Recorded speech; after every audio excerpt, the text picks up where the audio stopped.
The other day, Bulkhead released a recap of the Wardogs beta, and the numbers were pretty massive.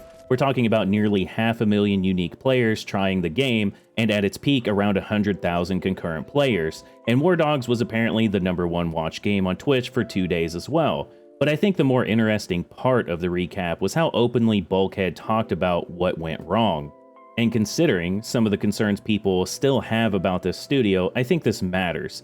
I also want to mention that I did spend the weekend playing the Wardogs beta, but I'll have more of a video on that next week going over my continued impressions of the game.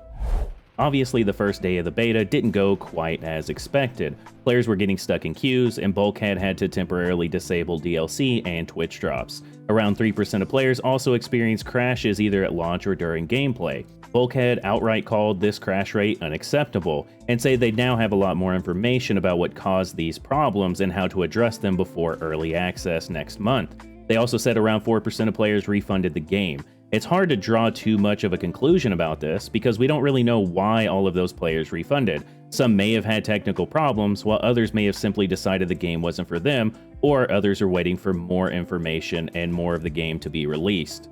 So again, I don't think this number tells us much on its own, but what matters to me here is that Bulkhead is disclosing this to begin with, along with the other problems that they encountered. And technical problems during a beta aren't the same thing as abandoning a game, but Bulkhead's history here does mean that some people are naturally going to scrutinize how they responded when things went wrong in the past. Which brings me to the one concern I've seen circulate about Wardogs, but in particular Bulkhead's history with Battalion 1944. Battalion ultimately lost its player base pretty quickly, and because of how things ultimately ended, some players have described the experience as feeling like a pump and dump. If you bought Battalion, I can absolutely understand why this would make you hesitate about Wardogs. But I also don't think it's completely fair to describe it as Bulkhead releasing a game, taking the money, and immediately walking away. They continued to try supporting Battalion, but it ultimately failed to maintain a population that it needed, and they later refunded the original Kickstarter backers. Obviously, this doesn't erase the experience of Steam players who weren't necessarily included in those refunds, but Bulkhead also isn't really hiding from that failure either. And Bulkhead has been pretty upfront about this as well. Personally, again, I understand the hesitation here, but I don't really share the same level of concern. Wardogs has already demonstrated a massive amount of interest. Nearly 500,000 beta players and around 100,000 concurrent obviously doesn't guarantee long-term success. Battalion itself is proof that initial interest doesn't necessarily mean a game will survive, but Bulkhead has also talked about building Wardogs around maintaining something closer to 3,000 to 5,000 consistent players. Granted, they also said the same number related to Battalion, but they ultimately weren't able to sustain that level of player base.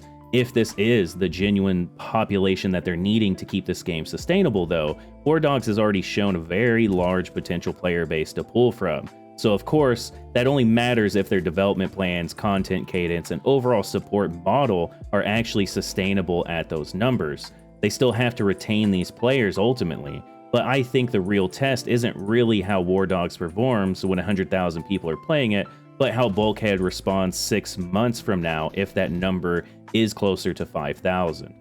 So the red flags to me would be if Wardogs starts losing its player base and Bulkhead responds by going quiet, delaying updates, or scaling back support, then I think the comparisons to Battalion become much more difficult to dismiss. But I don't believe that's what we're seeing right now, because so far Wardogs has shown that it has a huge amount of interest behind it, and they've been unusually open about both problems with Wardogs and the failures they've had in the past. Because of that, I can understand the concerns here, but I don't personally think Battalion is a strong enough reason to worry about Wardogs at this point.